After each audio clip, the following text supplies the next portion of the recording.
4,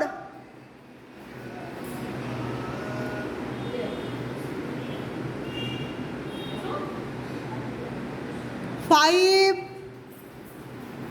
পদাহস্ত আসন, খুব উপকারী আসন এটা, নিঃশ্বাস প্রশ্বাস নেওয়া ছাড়া করো ধরে। 5, 6, হোল্ড করবে, 6, নিঃশ্বাস নেওয়া ছাড়া,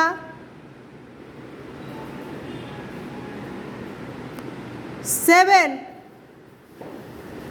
এই অ্যারো যোগাতে সব রোগের জন্য আছে, সুগার আছে, স্পন্ডালাইসিসের আছে, বুঝেছো প্রত্যেকটা আসনে। 7, 8, নার্ভের আছে, হাঁটু ব্যথার আছে। 8, 9, গাইনো প্রবলেমের জন্য আছে। এটা ডেলি তোমরা করবে, বুঝেছো। উঁচু করো একটু।